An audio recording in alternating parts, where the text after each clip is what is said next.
under the Electronic Communications Privacy Act, and it has led to some valuable intelligence for us to be utilized with our private and partner sectors. So you're saying that the agency will buy Americans' location data. I believe that that's what you said in kind of intelligence lingo, and I just want to say, as we start this debate, doing that without a warrant is an outrageous end run around the Fourth Amendment. It's particularly dangerous given the use of artificial intelligence to comb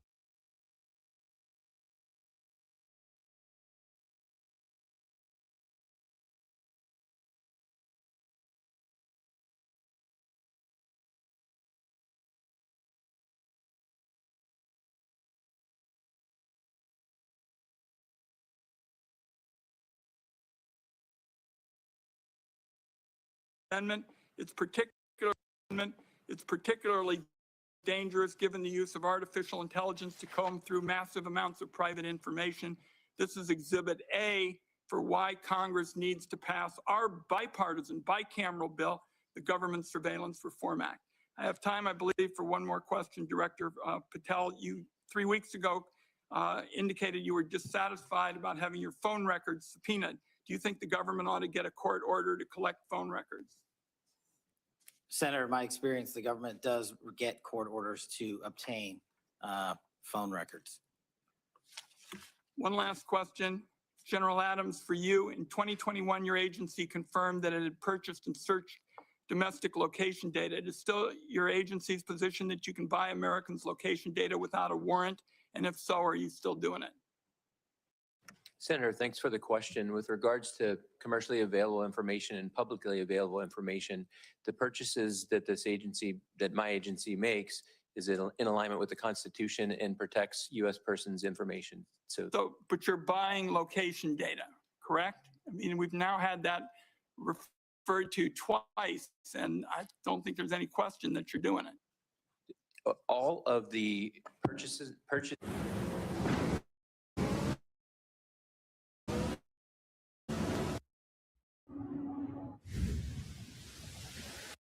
And is in complete compliance with laws. Thank you, Mr. Chairman. General Hartman, I want to give you a chance to answer more specifically what Senator Wyden said. You did answer it indirectly. Does anything in Section 702 give the government the authority to target any American with a cable box or a Wi-Fi router? Chairman, nothing in 702 gives us the authority to target an American with a cable router or a Wi-Fi device. Thank you. And I would observe about commercially available data that the keywords are commercially available.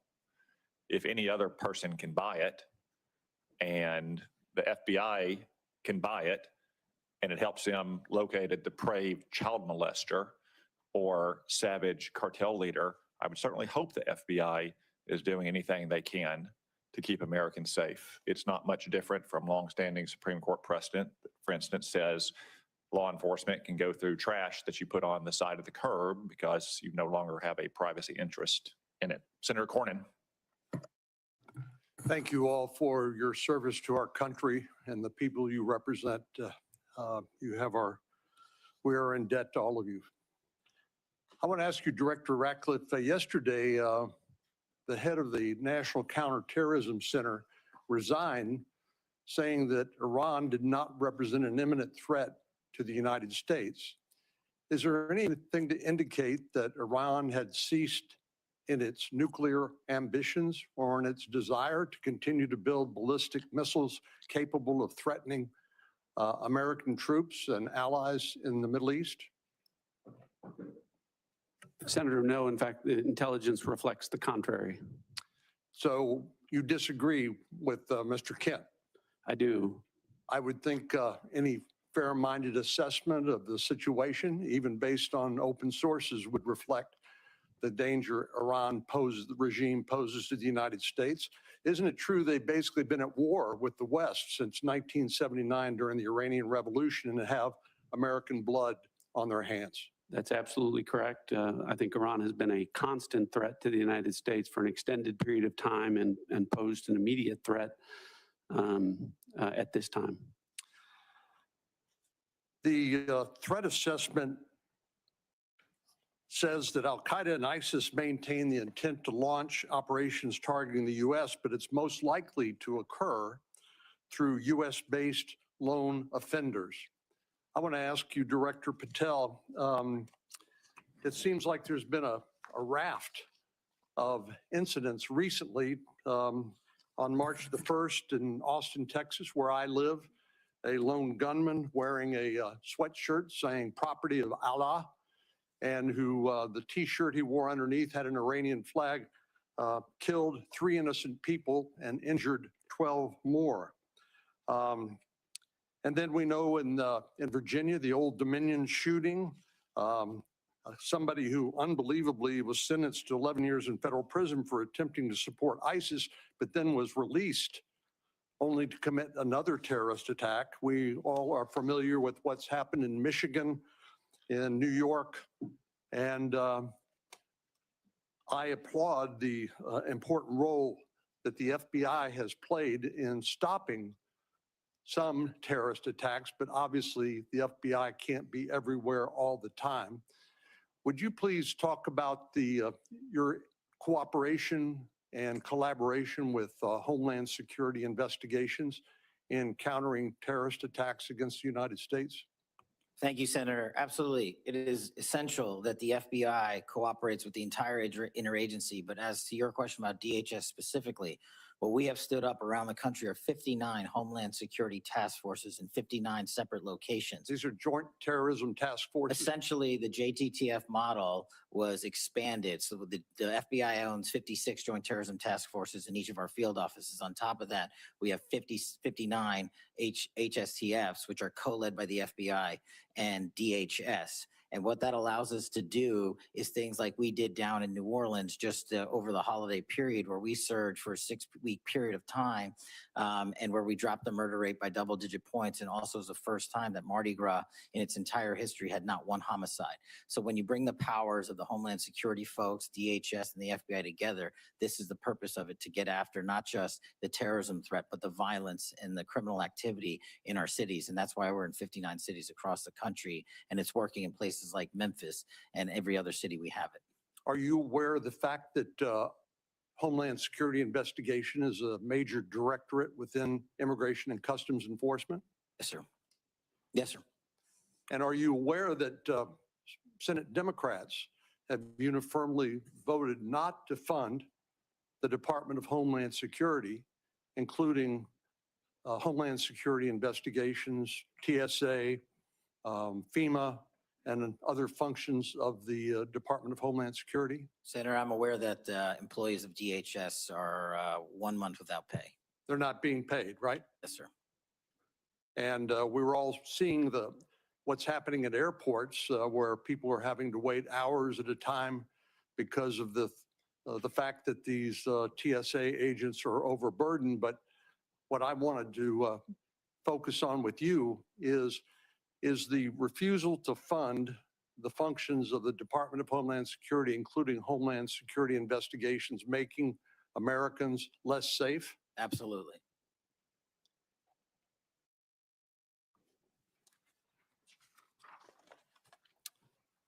So give us an example of some of the cooperation that you all have engaged in with, the FBI has engaged in with the Homeland Security investigations. I'm looking at an article here that talks about the 190,000 Afghan nationals that were admitted to the United States, literally unvetted, and there are examples of individuals within that 190,000 who have committed terrorist attacks against the United States and against American citizens.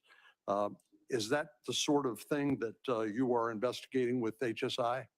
Senator, that's one of the many things we're investigating with HSI, DHS, CBP, ICE. Give me some other examples of the collaboration on what other topics, including in addition to terrorism attacks. What we're allowed to do with our DHS partners, Senator, is enable their massive workforce to supplement ours. And what they're allowed to do is share intelligence on things that you just talked about the 100,000+ illegals that came in from Afghanistan during the Afghanistan withdrawal.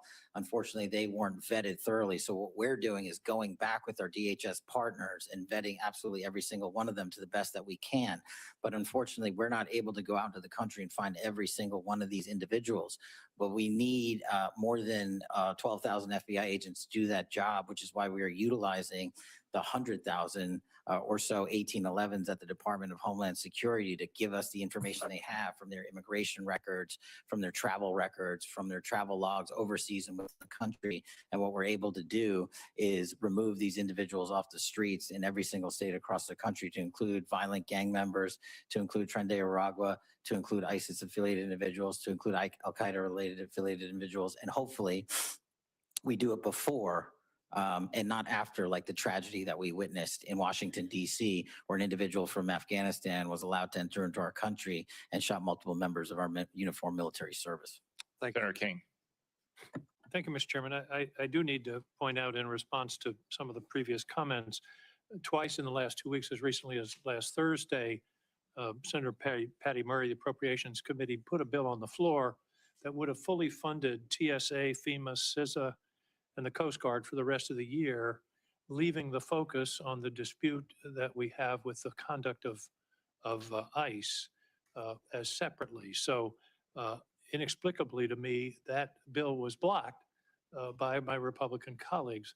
It would have, as I say, fully funded TSA, FEMA, CISA, Coast Guard, and then focus the attention on the situation with ICE. So I just want to be clear on who's blocking funding for those 4 agencies. I'd like to ask Ms. Gabbard and Director Ratcliffe, Director, both of you, were either of you in the room, or your designees, when the president was making the final decision about taking this action against Iran on February 27th, 28th? Was there an intelligence committee, intelligence community present in those deliberations? Mr. Ratcliffe, your response? Senator King, I'm probably in dozens and dozens of briefings with the president. I don't know if there was a single meeting where there was a single time where a decision Were those dozens of meetings right during the lead up to this war? I know you've met many times, but I'm talking about it in the 2 weeks or so before the decision to go into Iran was made. Again, countless meetings with the president During that period.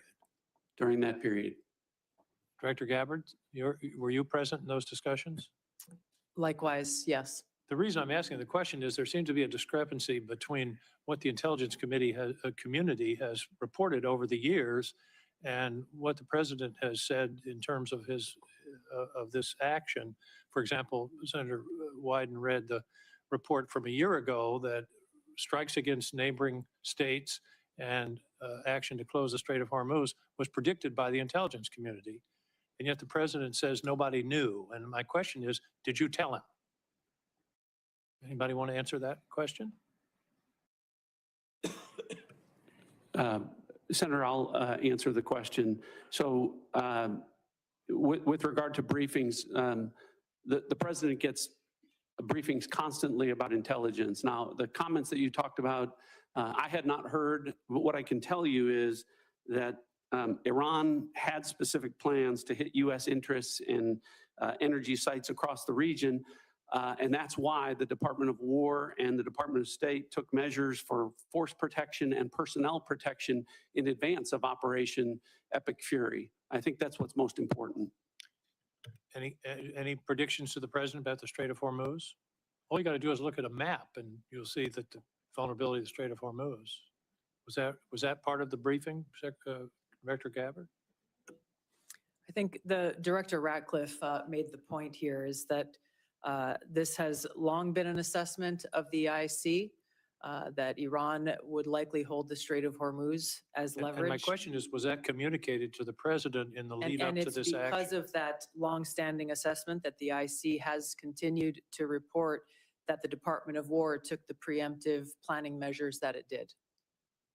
Well, they've stated that they did not plan for the Strait of Hormuz. The president said Who knew that was going to happen? Anyway, let's move on. Does the president take a daily brief from the intelligence community?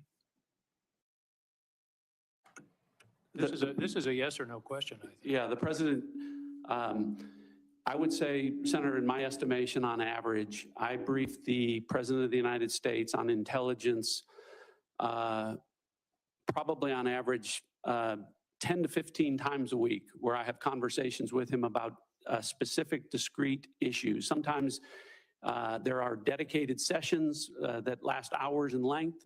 Sometimes I'm briefing him on specific issues, sometimes 3 or 4 times a day. But I would say on average, my interactions where I'm briefing the president on important national security matters happens probably on average 10 to 15 times per week. Thank you. Could you update us on the intelligence on Russian intelligence sharing with Iran in the current conflict? What do we know? Senator, if there is that sharing going on, that would be an answer that would be appropriate for a closed session. Well, it's been in the public press. This is open source that it's occurring. Is it occurring? Again, if it is occurring, that would be an answer appropriate for a closed session. What I can tell you is that according to the Department of War, any support that Iran may be receiving is not inhibiting their operational effects. Okay, that's sort of the first cousin of a yes, I guess. According to intelligence analysis, can regime change or the elimination of the estimated 1,000 pounds of highly enriched uranium be accomplished without boots on the ground?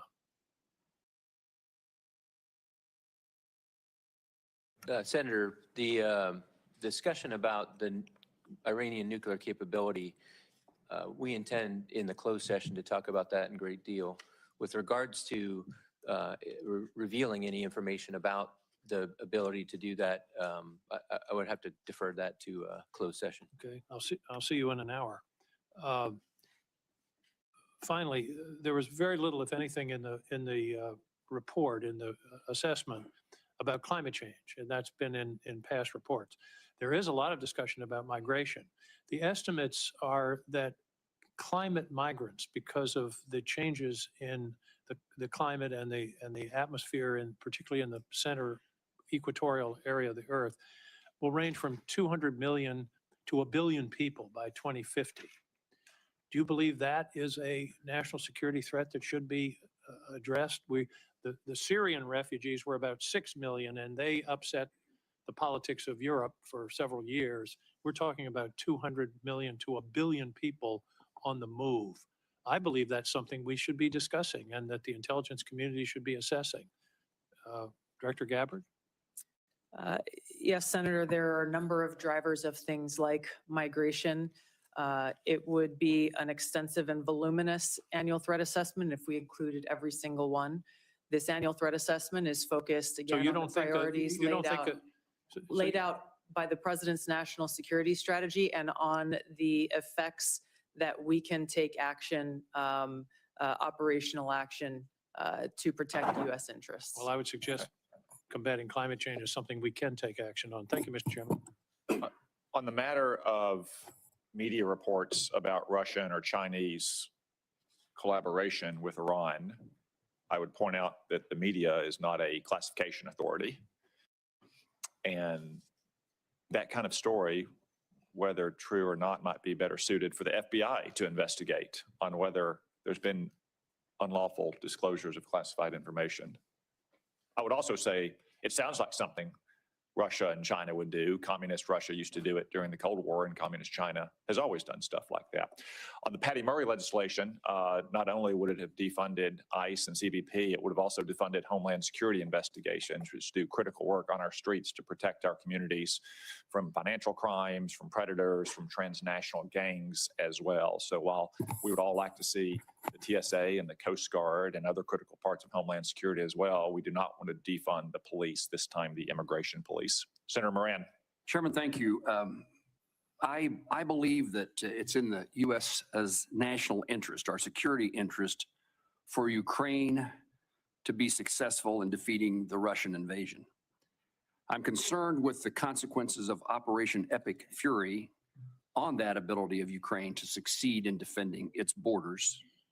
And General Adams, in broad terms, not necessarily, not classified terms, what are the consequences to the supply chain, to the capability of the United States to supply NATO allies and Ukraine as a result of Operation Epic Fury? My question is that usual problem of how do we do both? Are we doing both? Is U.S. support maintained or diminished for Ukraine as a result of Epic Fury? Senator, thank you for that question. And we do continue to, beyond Epic Fury, observe what is happening across the world in crises like Russia and Ukraine.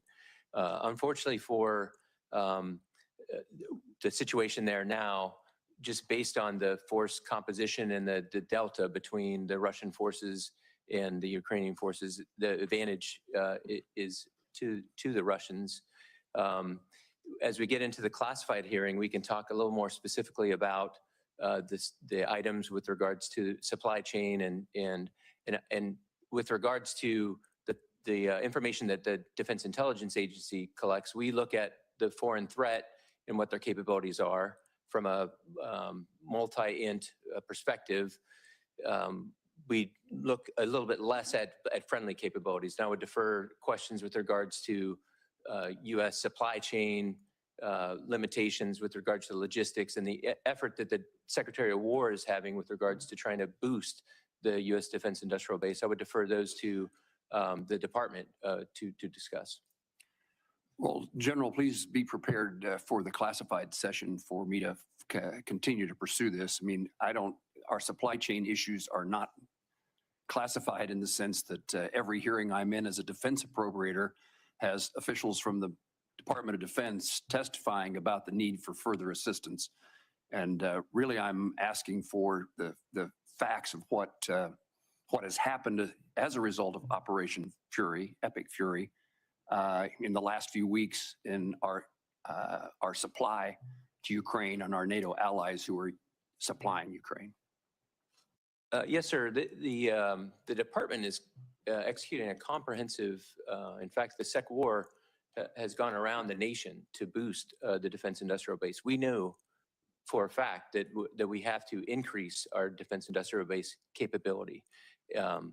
Its impact based on the munitions expended during Epic Fury will be an impact, but we need to boost it. The efforts are underway to boost it. And well, I'm interested in helping accomplish that goal. Director Ratcliffe, perhaps along the same line, I assume let me first of all compliment you on your public service. I appreciate you. And that's not my usual town hall meeting when I get a compliment from somebody who then follows it with a but.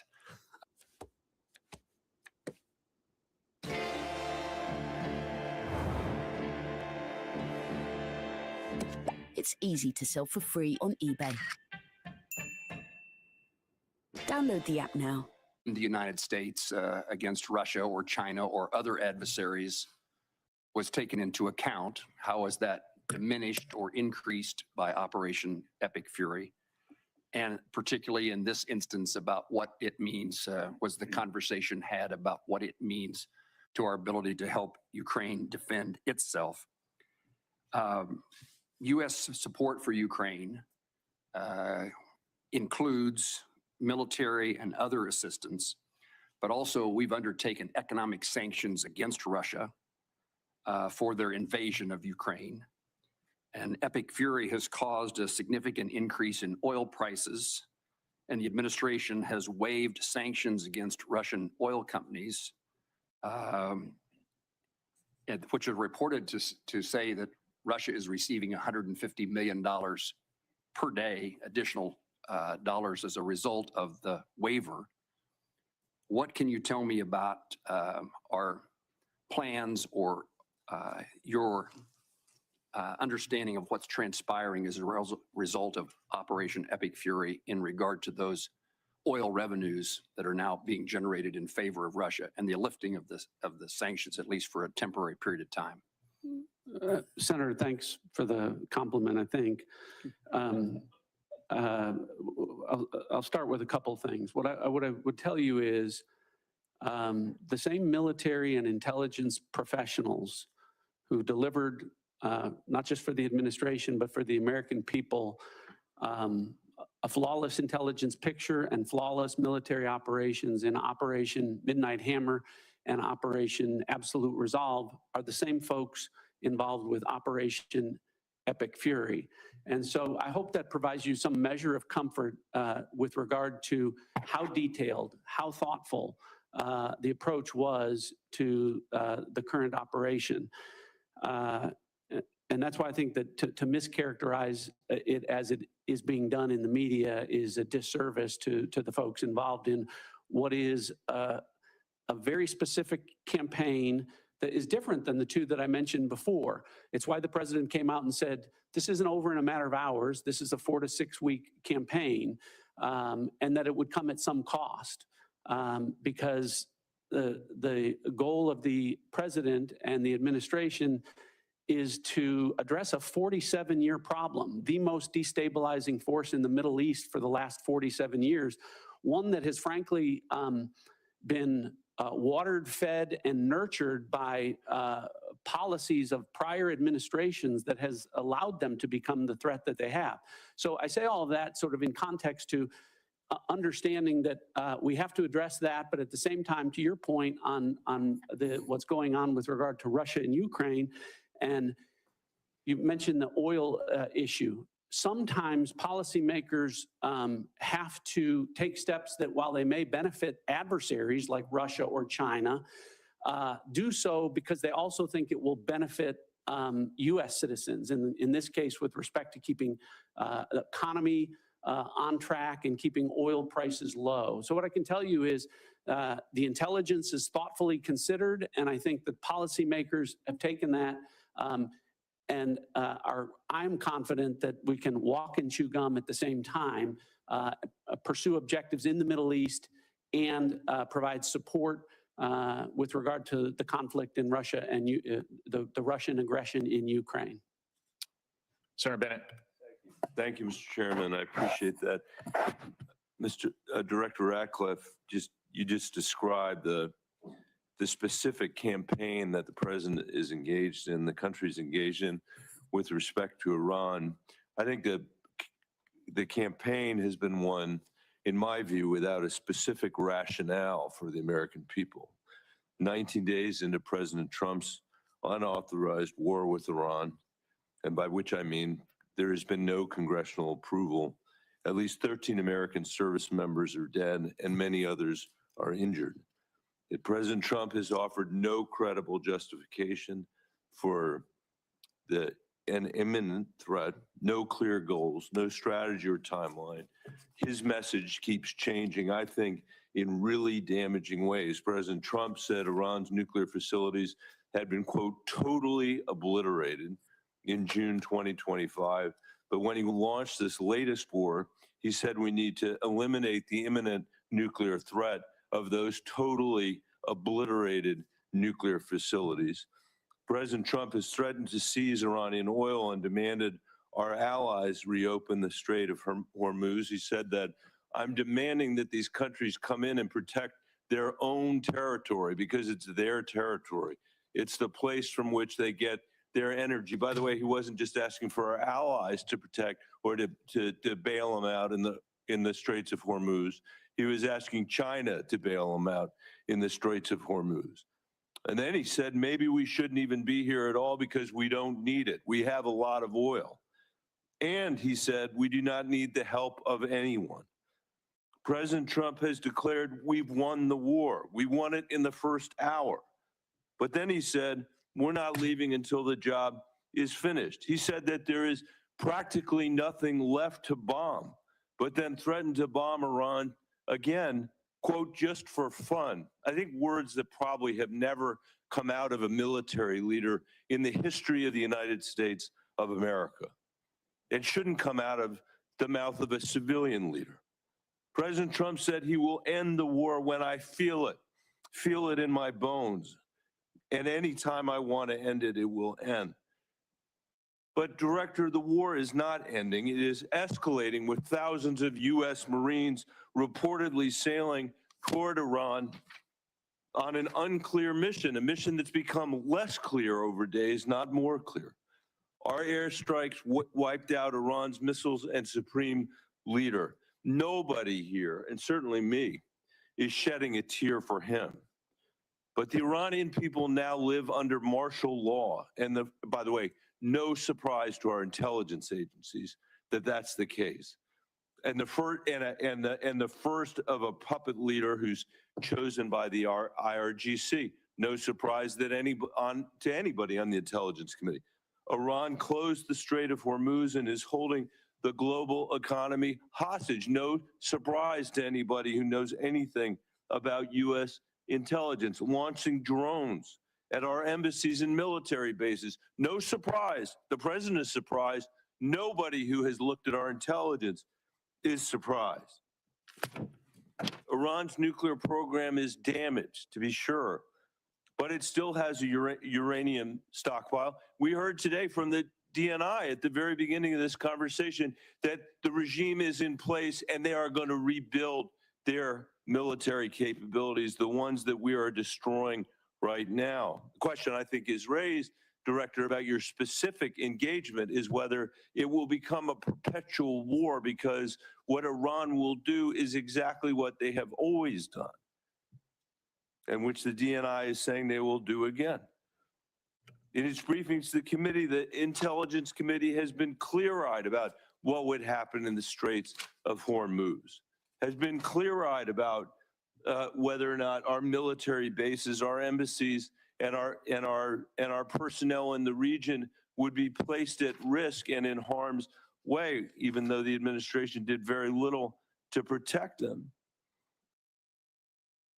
I know, Director Radcliffe, that you warned President Trump that if Israel assassinated the supreme leader, the IRGC would replace him with potentially a harder line puppet. In fact, I think what was clear is that the likelihood was that it would be a hard line puppet. Do you disagree with that characterization of the intelligence? To that specific question, what we knew was, first of all, I guess I have to address up front, so much of what you related in there, the difference between political rhetoric versus... Not political rhetoric. I'm quoting the President of the United States. Political rhetoric versus military... Director, I'll ask difference you between that and military and intelligence execution. But here's the most important thing. You mischaracterized this as saying there aren't clearly defined goals. The defined goals are very clear. Degrade and destroy the missile inventory and drone inventory, delay and degrade the military industrial base and factories that produce that, degrade and destroy the IRGC Navy that could control the Strait. These are all defined goals that were set out specifically. The premise of the question is that... time back, Mr. Chairman, I can't get a word in edgewise. He won't answer the question, and then he's taking a minute of my time. You're both big boys. You can handle it yourself. Okay, well, Director, I agree that you are, and I appreciate what you're saying. My point is not what your characterization of the war is. My point is what the characterization, Commander about regime change? I'm not asking you anymore, Mr. Director. I'm sorry, because I'm out of time because of how you use the time. The complete lack of clarity should matter to everybody. President Trump, most of all, he is the person that got elected on the criticism that we had fought 2 wars in the Middle East that had lasted for 20 years. And now we're hearing the testimony is to get their ballistic missiles, to not even get to the nuclear stuff, we're going to have to be in a perpetual war with Iran. And I don't think that's where the American people are on this. This is a serious threat. This is a serious threat to us and to Israel. The question is how to handle it. And President Trump said, We are not the policemen of the world. He ran on that. And now he's turned us into the world's policeman, into its jury, into its judge, into its executioner. And just because we have the most advanced military in the world, it doesn't Senator mean Times has that we should expired. be in a perpetual Bennett, war your time has all around expired. the world. Thank you, Mr. Chairman. Senator Rounds. Thank you, Mr. Chairman. And I'd like to maybe follow up a little bit this same line of questioning, but I want to do it in a little bit different manner. I've had the opportunity, like all of the other members on this committee, to see the threats that we discuss regularly in the classified settings. I also, sitting on the Armed Services Committee, have the opportunity to see what our capabilities are and what we have to do in order to respond to those threats. Director Ratcliffe, let me just begin. I think it's been very clear from the beginning that even though there were supposedly diplomatic activities going on, behind the scenes, it was very clear, and I just ask if you would disagree or agree with me on this. It was very clear that Iran, while they were talking, they had no intentions of following through diplomatically with eliminating any of their nuclear aspirations, correct? Senator, that's correct. And in the classified session, we can go into detail, but you've characterized it right. Diplomatically, they were saying one thing. The intelligence was reflecting quite the contrary. Okay. Second of all, with regard to the capabilities, earlier in the 12-day war, a lot of their defensive capabilities had been taken out. Their air defenses had been taken out. The use of our aircraft in that area was safer because those defensive capabilities, most of them had been significantly reduced, meaning our young men and women who are flying those aircraft were safer. Is it fair to say that they were rebuilding their defensive capabilities as well at that time? Yes. So I'll just comment on that. That so much is being made. Any characterization that Operation Midnight Hammer was anything but a wild success is wildly inaccurate. So as a result of Operation Midnight Hammer, at the time of that, in the preceding 4 years, as is well documented and admitted to by the Iranians, they enriched uranium at least 440 kilograms at 60% for use that could be used for weapons grade to deliver a nuclear weapon.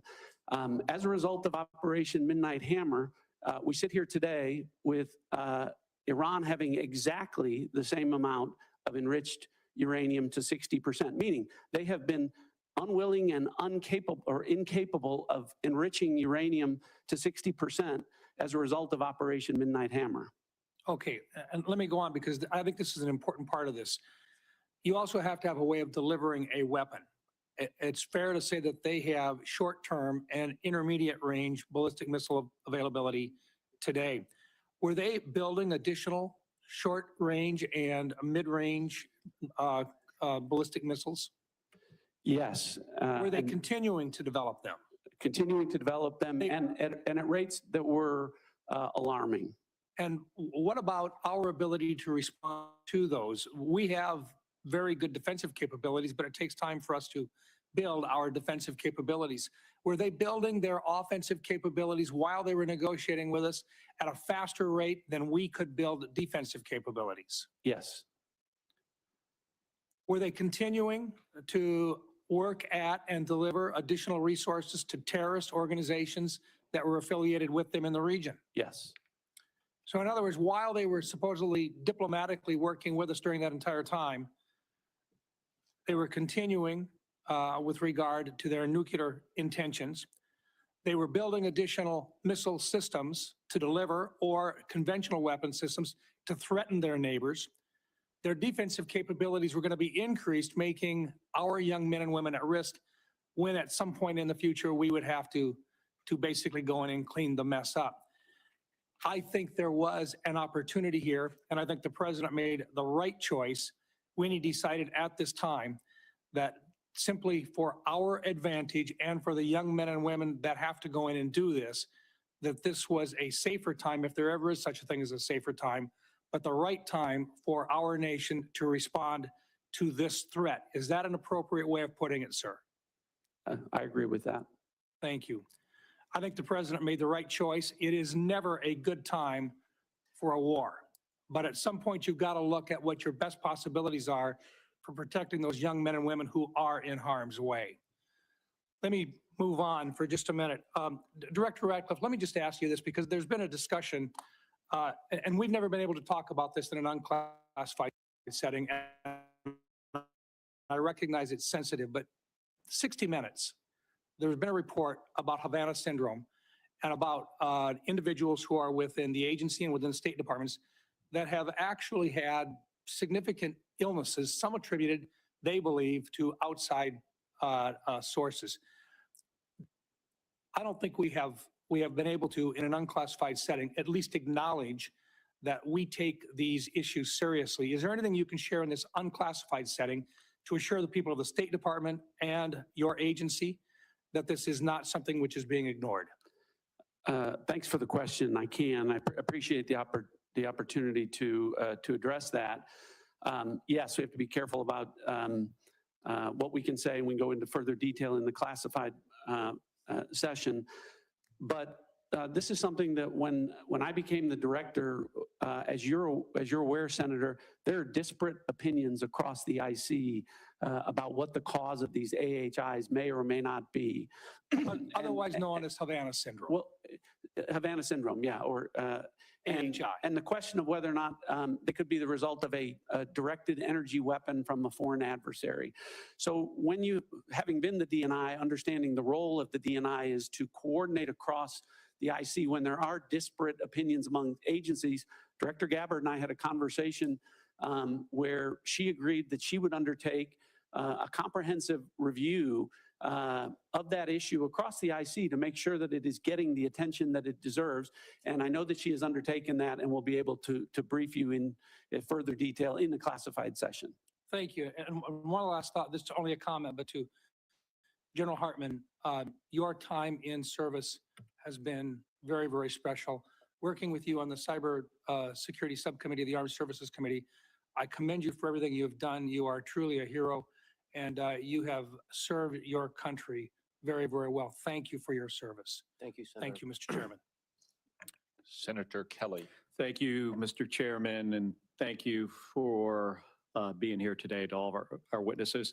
So for more than a decade, the United States has tried to make a pivot to Asia in its national defense strategy in order to confront significant threats from China.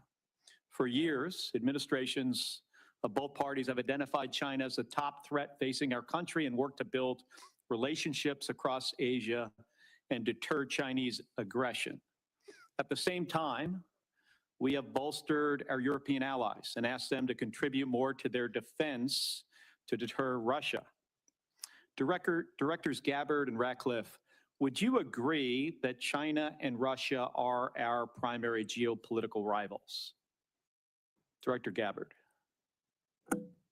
Yes, they are our primary strategic Thank you. competitors. Director Ratcliffe? I would agree with that, although I don't think they're equal in terms of the threats that they Understand. pose. Thank you. So that brings us to the war with Iran.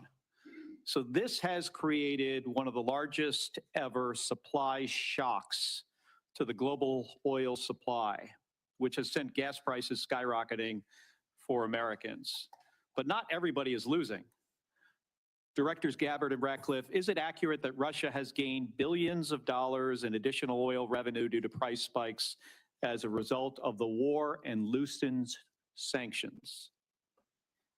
Director Gabbard. That is what has been reported. I'd defer to the Director of Secretary of Treasury and Energy on that front for details. Director Ratcliffe. Yeah, I'm not an economist, not going to try and do those calculations. But as I talked about earlier, sometimes there are decisions made that will benefit adversaries. At the same time, policymakers think that it will benefit the American people. It's clear, I think we'd all agree that sanctions were loosened, and that means more money into the coffers of Vladimir. Imagine being able to build an app with your name on it, just by thinking about it. Meet Base 44, a complete AI. To put that to his war effort against Ukraine. Director Gabbard. I would defer to an actual intelligence assessment on what they would believe his intentions are. Director Ratcliffe? Yeah, I wouldn't speculate on that. Wouldn't speculate? Okay. Okay. And is it accurate that China is continuing to receive preferential oil flows from Iran despite the conflict as Iran allows its own tankers to transit the strait? Director Gabbard? I'm going to go back and forth between the two of you.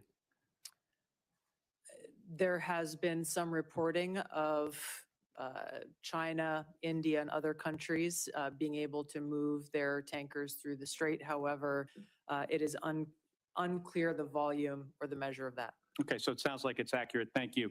I'm going to move on. Director Gabbard, you tweeted yesterday that President Trump concluded there was an imminent threat and made a decision to attack Iran after carefully reviewing all of the information before him. I think the country deserves to know what the information was. I'm going to ask a series of questions and just want a yes or no. We don't need any explanation, just yes or no, starting with, were you asked, I'm not asking if you did brief this, were you asked to brief on whether Iran would close the Strait of Hormuz? I'm not going to comment on what the president did or didn't ask me on any topic. I'm not asking if you briefed it. I'm just asking if there was a request I understand. by the White that. House. Director Ratcliffe, were you asked to brief on whether Iran would close the Strait of Hormuz? The briefings to the president and the White House typically don't come at the request of the White House. So typically when we get intelligence that we want the president to be aware of, the intelligence community brings that to the president. Did you produce the analysis for the Straits of Hormuz? There has been and continues to be analysis with respect to that. Were you asked to brief on how our adversaries and allies would respond to the war in Iran? I imagine I'll get the same answer. So it's just to point out here, it's challenging to forget about actually what was in the brief for a second. We're having a hard time finding out not only if you briefed the president on something, but even if the White House asked if they could be briefed on something or if analysis was produced. So I just want to point out here, this is about 6 days. Can I comment on Yes. that? I go back to the point.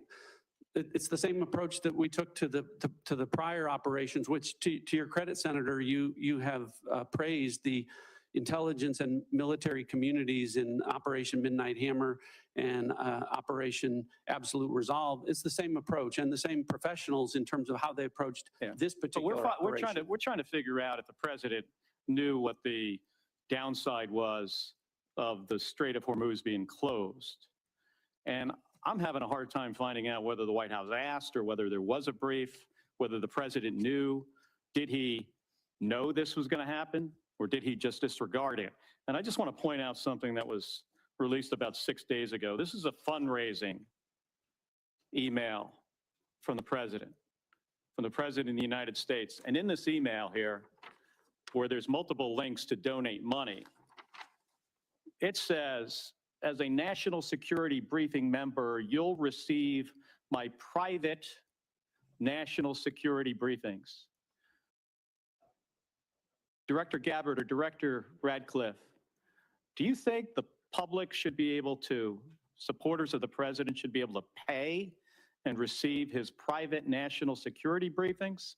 I assume these are briefings, Director Ratcliffe, that you provide to the president that is now going to be provided to somebody who makes a regardless donation. of what that I don't know what that document is, but regardless of what it says, it didn't happen.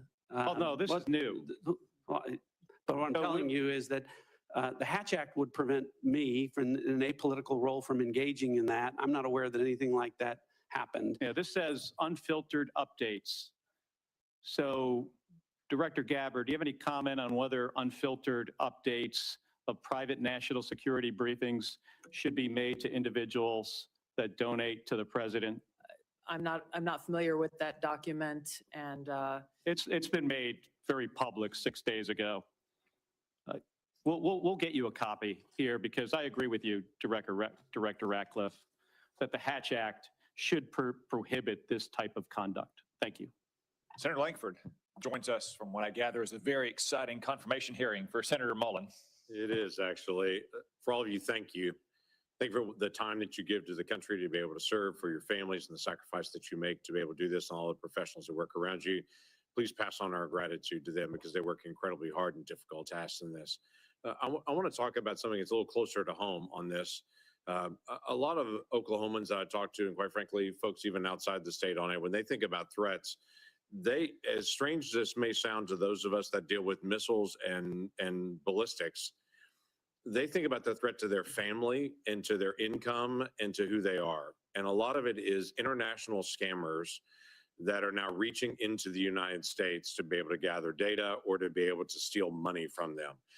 AI has accelerated this dramatically, and I know the Worldwide Threats has mentioned this and some of the challenges that we face on it, but the challenge is getting bigger. FBI had noted that in 2024, it was almost $17 billion that was assumed lost to scammers, a lot of those internationals. Some estimates are as high as $50 billion on it.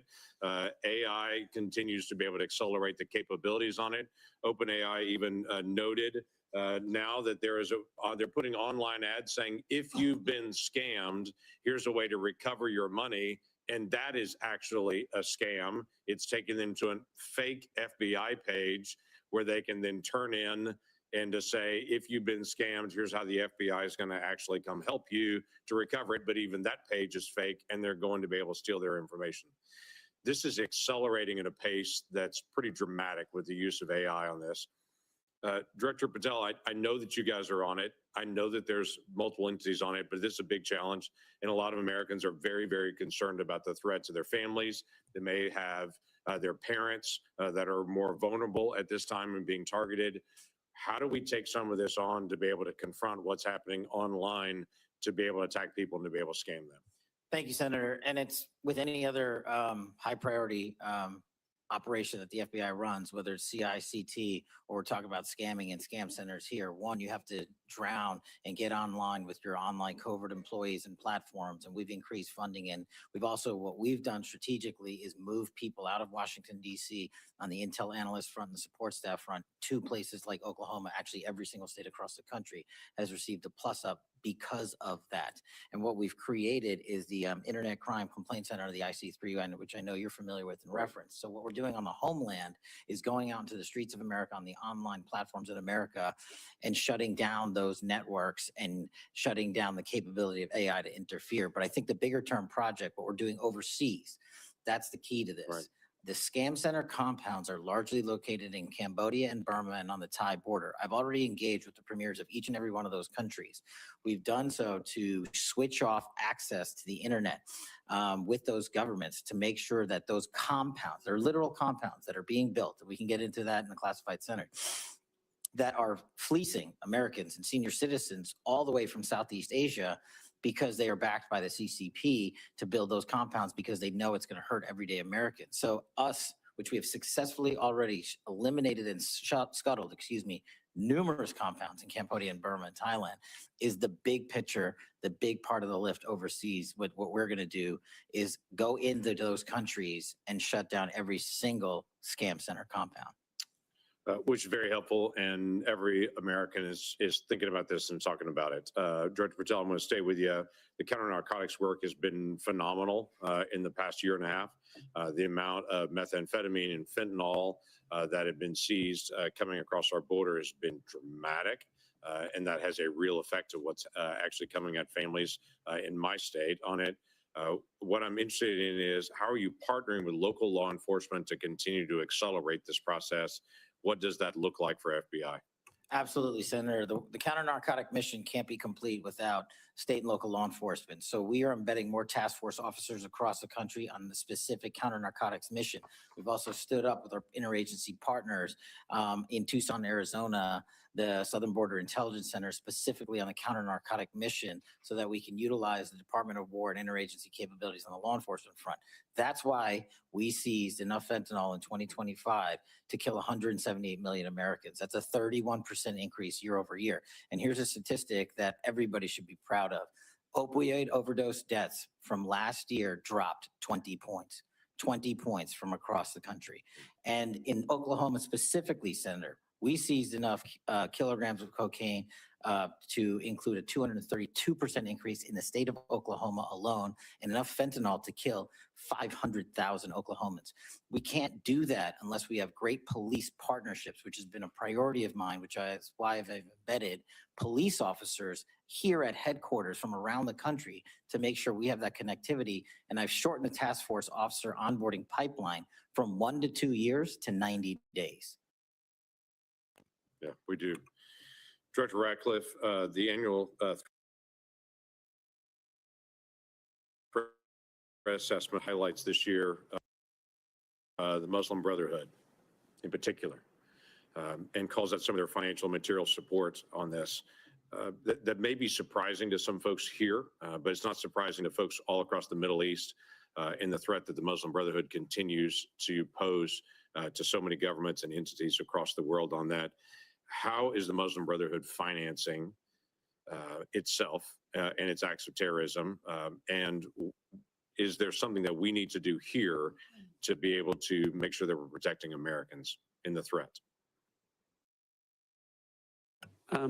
Senator, I think with regard to the Muslim Brotherhood abroad, we view that just as we do other proxies across the Middle East, the Houthis and other groups.